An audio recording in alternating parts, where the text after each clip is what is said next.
brought to you by the One Life Dare to Dream program, where we are making it cool for students to care about their future. And this particular interview is with someone really special. And this, our guest today is Rachelle Niemann, and she's someone who's been a part and hovered around the One Life community for quite some time, and who is going to be running a 50K in the next coming months to help raise money for students in the One Life Dare to Dream program. And so we're excited to hear about how last year she ran her first one and why she's doing the 50K, and how she's going to run more in one day than I run the entire year. And she's also why she felt compelled to raise money for the Dare to Dream program while doing it. So thank you so much, Rachelle, for the time, and I appreciate you hanging out with the One Life community today. Yeah, thank you. It's an honor to be here. So Rachelle, let's get right into it. And I'm always curious because the story there's always something in the story about why people go to extreme lengths, why you would run 50 kilometers in a single day.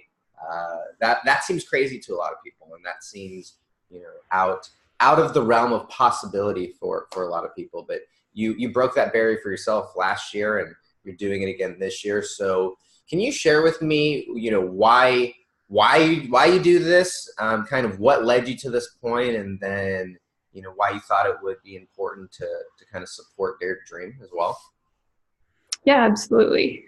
That 50K being out of the realm of possibility was out of my realm of possibility just 3 years ago. So it's been a good stretch goal for me. I started running about 10 years ago. And at that time, I couldn't even run a mile, and it was not a good state. But a friend encouraged me to run a 5K with her. And so I thought, what the heck, I'll get out and try this running thing. And so running is a thing that you can do. You just put on your shoes and you go outside and you try. And that's what I did. And it started with that first 5K, which my goal was to just run the whole 5K. I didn't want to walk any of it. And I felt pretty good about it until we got about the halfway point. And then two women with jogging strollers pushing up a hill past me like I was standing still. So that was not that encouraging, but I kept on with my mission. And that's one of the things I love about running so much is it is such a personal journey. We get ourselves outside, and it's just us out there competing with ourselves. And it's a time where I work through my mental anguishes or find inspiration. It's a time where I can really work through a lot of my own stuff. So 3 years ago, when I found the Miracle Morning community and BYEB and was introduced to the One Life community, was when I decided I needed to stop holding myself back. And I talked to my husband. I was like, we should try and run a 50K because we like the more trail running aspects, and so many marathons are just city streets. And we were going to run a marathon one year and a 50K the next year. And it was like, you know what? Let's just do the 50K. It's not that much farther. And so we did. And I wasn't planning on running a 50K again this year, but my husband wanted to do it again. So this year we're going to run it in San Francisco, and it actually ends across the Golden Gate Bridge. So that's a pretty inspiring place to run across for the finishing of a 50K, which is it was a very emotional experience for me last year, was finishing that, because there was so much of me that told me I couldn't do that before I went out and did it. And I want to raise money for One Life because I believe so much in your guys' mission and your values. And one of my goals is to get this information of personal growth and mental wellness out to people, because I didn't know about it for so long. And so I really want to help share that message, and especially with kids, and help them grow to have better futures, because they're worth it and they deserve it. it's interesting that you talk about running as your place to kind of get your stuff out, and you now published your first kind of published your first, I don't know if you call it work or book, or you're doing lots of things. You've had a blog, now you're publishing your second one in the next coming months. All of these things seem to most people like that out of the realm of possibility. It's kind of that whole not for me thing. So how has kind of your journey been impacted by running, and how have you seen things like improving your health or things like going for a run translate into other areas of your life? Have you seen that play out in any way? Yeah, definitely. I would say being able to run, 30-ish miles in a day has helped me understand that I can accomplish anything I train or get the skills to, and I practice or I create habits around that activity. And as long as you stay consistent with it, you'll achieve that goal. And so with writing the book or publishing the photo book, as you mentioned, it's just being consistent with activities and knowing you can achieve it, knowing that there's an end game for you, that it's not impossible. And you just have to stay consistent, even though it's really uncomfortable because you don't know what the future brings. It's really, I found getting comfortable with that uncomfortable feeling is where the growth happens, because that's when you can take that next step forward. And there's so many times when I'm running that I'm like, God, I just want to stop. Oh, I want to stop. And my brain's telling me I want to stop, and my body is tired. And I just think, just take one more step. Just take one more step. And that step propels me to the next one. And it's just the continual evolution of progress, I guess. Yeah, and I think about how much progress you've made, and all the things that you've done, running these super events, publishing works, multiple works. You mentioned before we hopped on the call that you're sending your second book off to the publisher, and it's I think it's a testament to, like you said, taking those small little steps.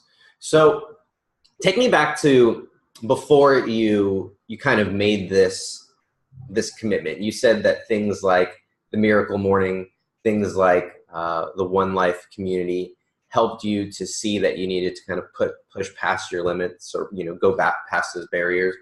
So was there like a moment? What was it that take us to that kind of turning point? Because I think a lot of people are going through that, or a lot of people are waiting for that moment to kind of smack them in the head. So do you remember what that switch was like for you? I do. For all through my childhood and my 20s, I always felt this need to be different. Like I wanted to be different than I was. I was very sad, and I was a people pleaser, and ultimately that enabled me to become invisible, because if nobody noticed me, I couldn't ever disappoint anybody. And I always had this longing of being different. And what I realized is I didn't have any worth or value of myself, and I didn't really like myself because I had no identity at that time. And I always asked myself, what's it going to take for me to be different? And right after my husband and I got married, we started talking about having kids. And that brought a whole new realization to myself that I had to be different, because I didn't want to pass whatever I had, all of my anguish. I didn't want to pass that on to a kid. I didn't think they deserved that.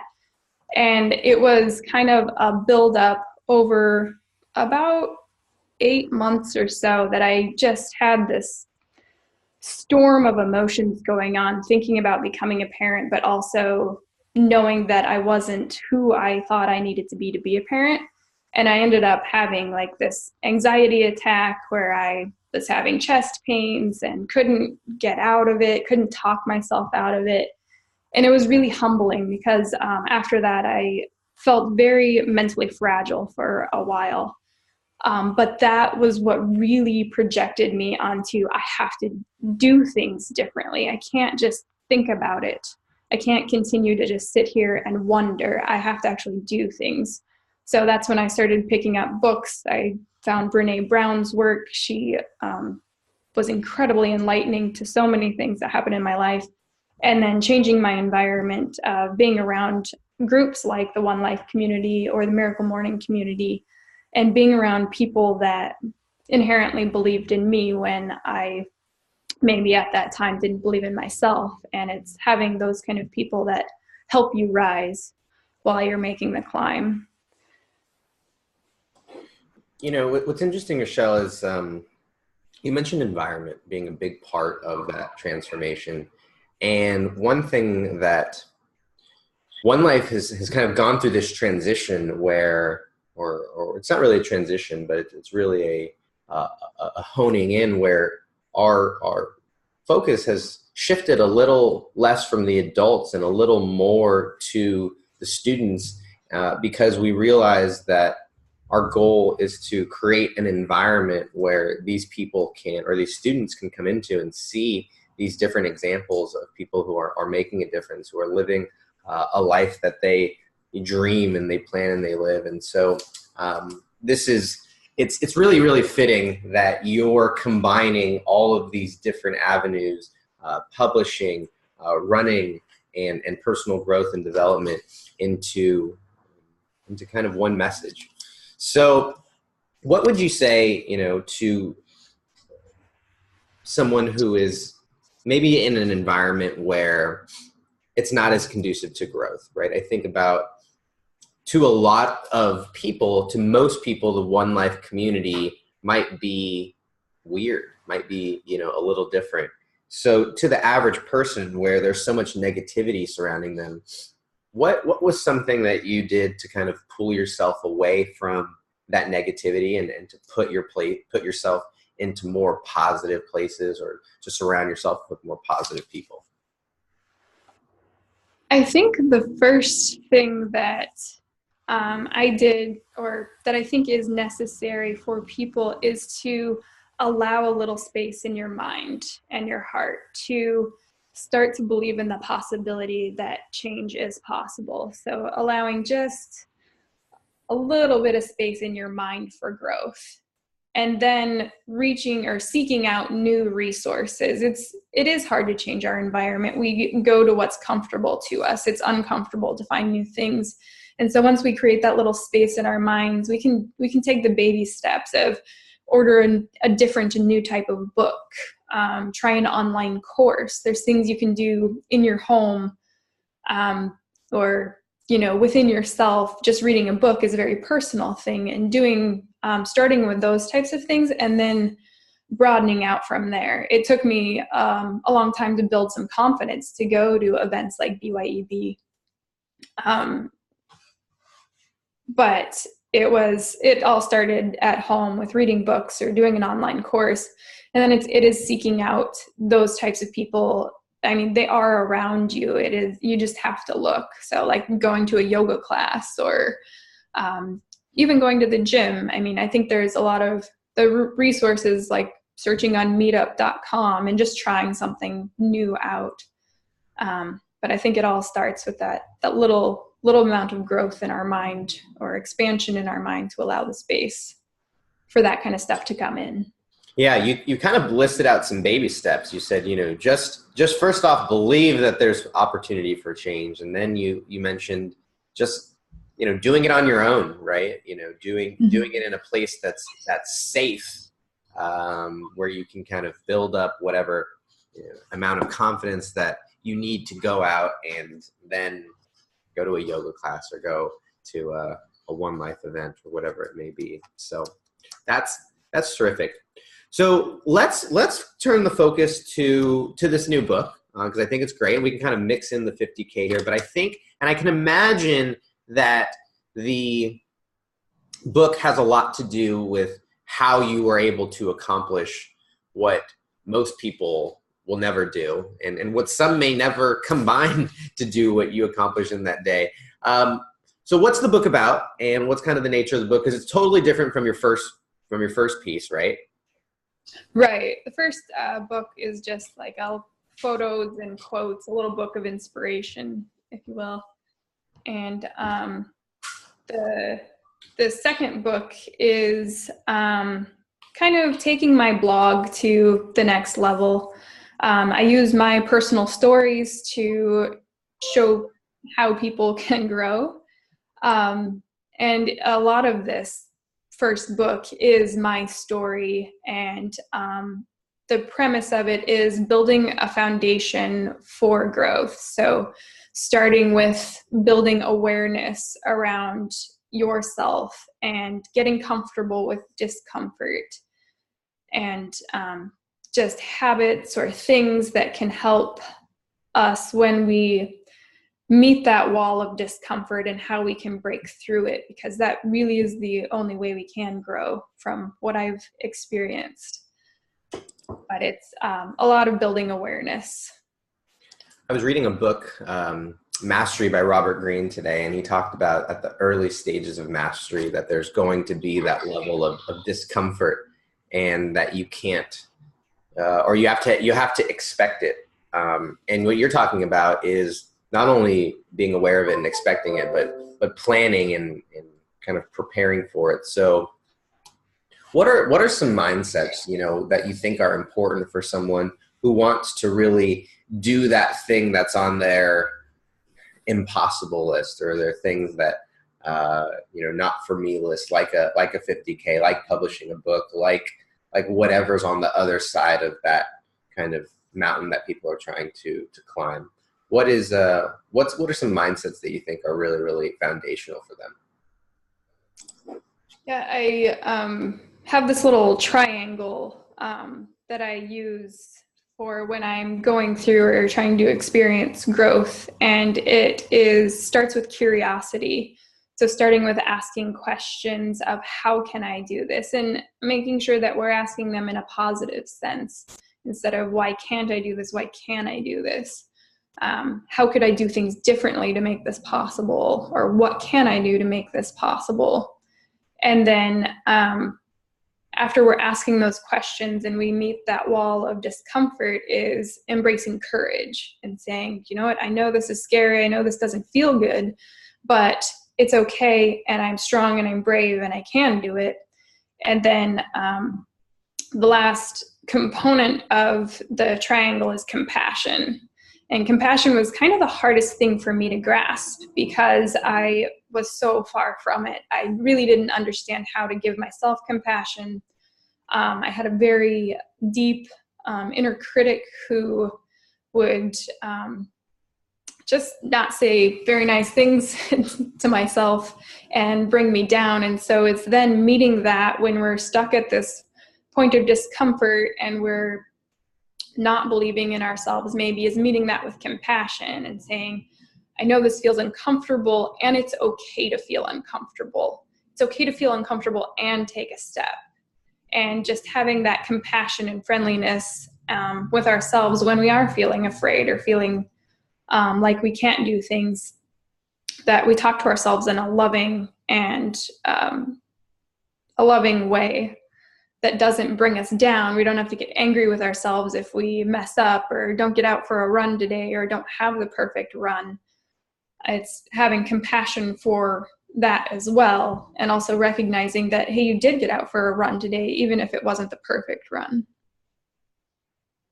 Yeah, I think that's so valuable for our community, who I think are what really unites our community, is that we're all looking to improve in various areas of our life, and growth is going to happen no matter it's going to happen in all different places, whether it's financially or whether it's with your health or whether it's with your relationships, or even you talked about your mindset. So let's go to some of the other ones that you mentioned. You mentioned courage. Let's hop to that, because I think that fits really nicely with the 50K and with publishing a book and things of getting out of our comfort zone.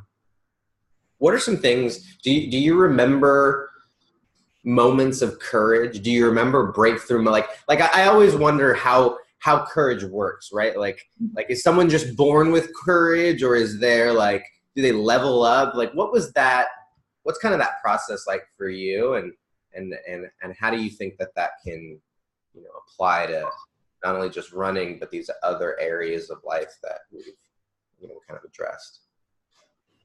I think that's a really good question, because I do think that courage is a little bit nuanced, and that it's like the in-between moments that make up courage almost. For me, being that chronic people pleaser and trying to be invisible, when I first started running, it was actually putting on my shoes and going outside. A lot of times I would change my clothes, I would put on my shoes, but I was too afraid to go outside because I knew people could see me there. And so it was taking that next step of, okay, I put on my shoes, I am ready to run, now I have to go outside. And it's just walking up to the door and opening it, or taking a step towards the door. I mean, it can be very, very small, that amount of courage. And then, giving yourself credit for that courageous act, because the courage may not always get us to the end goal that we had that day, but it could get us one step closer, and that matters. Every step in a 50K gets you closer to the finish line. And as long as you're not going backwards, you'll finish.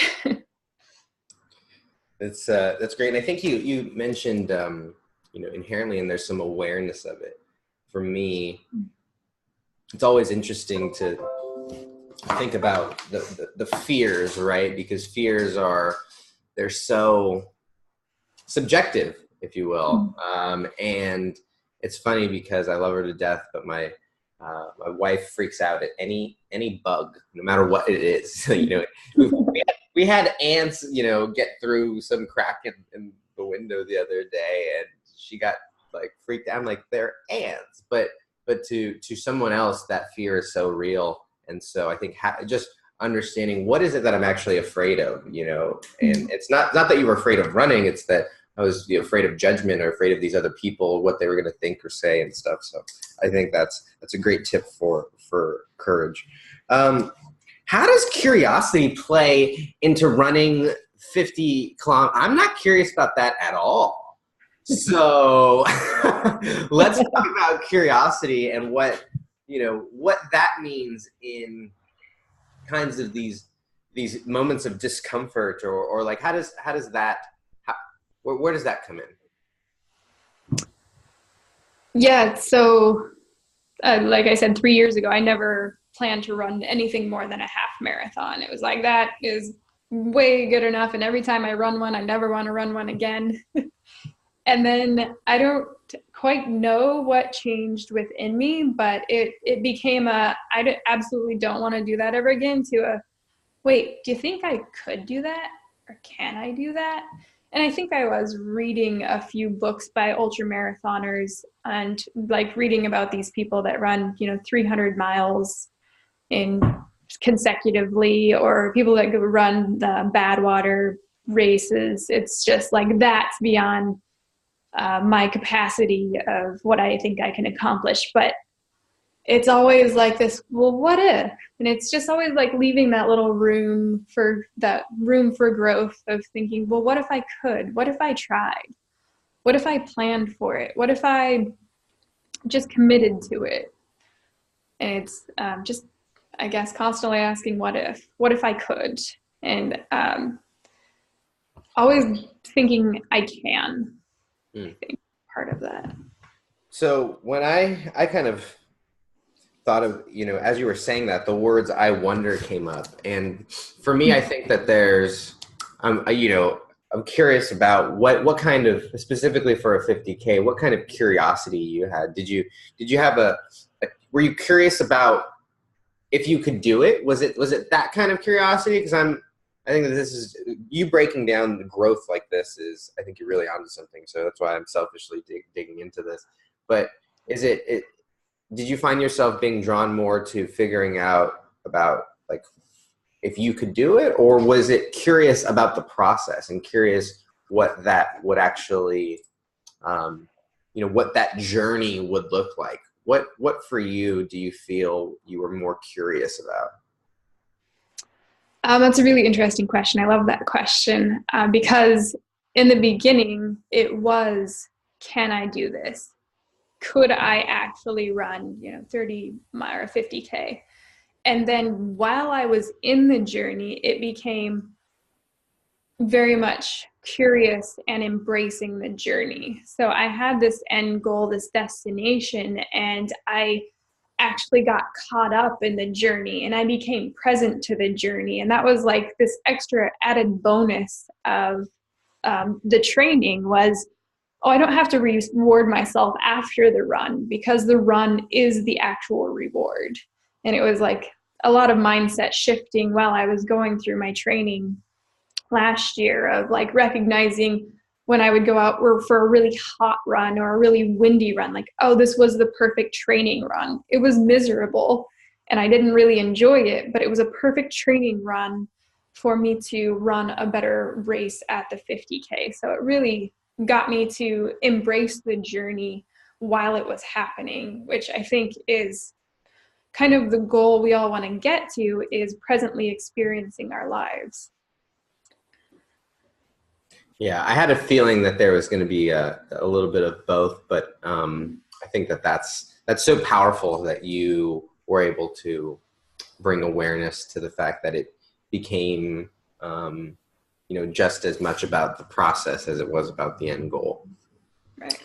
So let's wrap up. With any, if you think about that person, I always like to play devil's advocate. So there's that person who says, yeah, but, yeah, but I'm don't have time, Rachelle. Yeah, but have bad knees. Yeah, but I have kids. Yeah. And there's always a yeah, but. So for you, what's kind of your responses to the yeah, but, and what are some, you mentioned kind of some small steps. What are some specific small steps that someone can take to either run a 50K or start publishing their first book, or what are some of those small baby steps that are out there?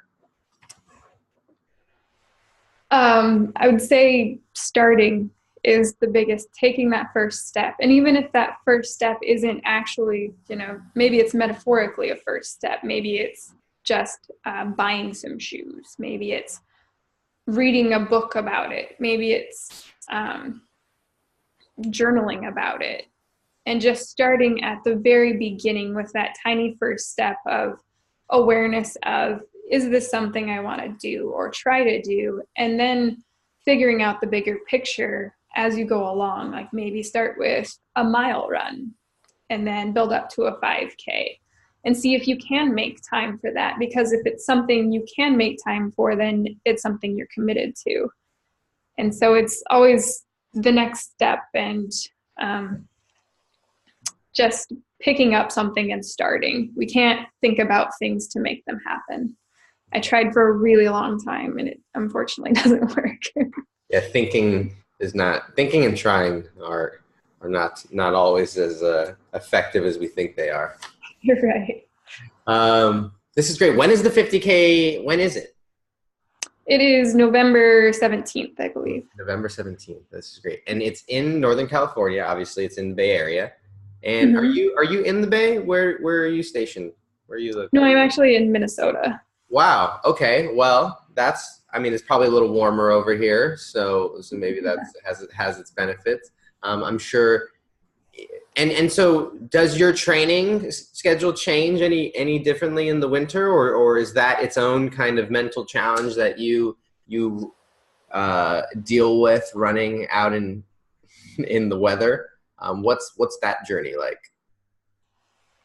Previously, I have said I'm going to run during the winter here, but I haven't been very successful at that. It was such a cold winter last year that I have started to get more comfortable with running on a treadmill. I despise running on treadmills, but I am overcoming that to try and keep in training condition, because it is really important to, once you're at a level, although I start back at 0 every year.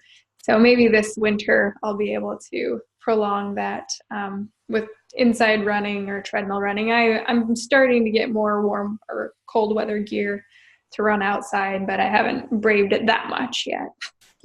Well, what's interesting is that you're still running though, so it's not like, oh, we're gonna take it off. We're just gonna stop being active. I think that's has its own values. Finding a way around problems. So, do you have a name for the book? I know you just sent it off to the publisher. Do you have a working title, or is it too soon? My working title is. If you don't want to share, don't feel like you have to. I know that's like very, I know that process is very, very precious. So maybe if you want to share, you can. If you just kind of want to talk about what it's going to be about, when it's going to be available, you think, where you want to share a little bit about that, or if you want to just talk about the blog. I know that currently people can read all about the journey to 50K on the blog, and I know that you publish pretty regularly. So do you want to maybe share about that as well? Sure. My working title for my book is Overcoming the Hustle for Worthiness. And then my blog is unbindtheheart.com, and I have a regular, I'll call it regular, a personal growth blog on there, as well as my running blogs, talking about the journey of last year and this year for the 50K. And then that's where people can also find out about raising money for One Life and Dare to Dream. Unbind the Heart. I'm curious how you feel that, personal growth, personal development, and running, where does that find how does that, I guess the easy way to say it is, what does that have to do with Unbind the Heart? Where's the alignment there? Well, Unbind the Heart was my personal blog that I started originally, and then the running blog kind of came as an after effect. So Unbind the Heart was the original personal growth blog. So I just have a page for running. Do you think, and I'm sure that you have some sort of connection, do you feel like there is some sort of, like they are connected, like your running blog in a way, its essence is somehow connected to that? I'm just curious, because I think it's such a great title, how that still permeates into the content today, or if it does. Yeah, I think through the personal growth aspects that I came from, of the lack of worthiness and the very high anxiety, it always felt like I was really constricted in my heart, and there wasn't a lot of communication going on. And the running part of that has helped really open, I think, my heart in many ways, on like overcoming my fear of making eye contact with people outside or on the trail. And it's been able to help me take the personal responsibility to meet them with my eyes instead of avoid them or wait for them to say hello to me, be the one to say hello first. So it's kind of like the unbinding of all of my issues.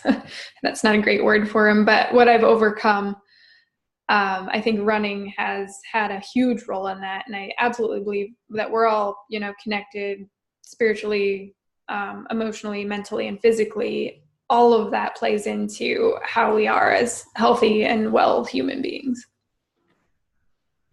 I love it. This has been great. I've gotten some great notes. And if you guys want to connect, can you give us the website again? Sure. It's unbindtheheart.com. Unbind the Heart. And then social media, where do you hang out most? Probably Instagram. Instagram. What's the handle there? Is it Unbind the Heart as well? Yeah. Awesome. Rachelle, thank you so much for the time. Thank you for being an example of inspiration. And then thanks for the support, obviously, for One Life, and the exposure and the publicity for One Life. It means a lot, because our mission is to do what you're doing, and that's to empower other people so that we can go out and empower future generations and to make them cool, make it cool to care about your future. So thank you for being a part of that. We really, really appreciate it. The rest of you guys, if you guys want to participate in the One Life Dare to Dream program, it's next month, October 15th in Sacramento. So there's an opportunity to be able to attend the reception afterwards if you want to hang out with the speakers. And or if you want to, you can't make it there live and you want to live stream into all of the shenanigans and the workshops and the talks, we're going to have an option for that as well. So look out for those details, and we'll see you on the next one.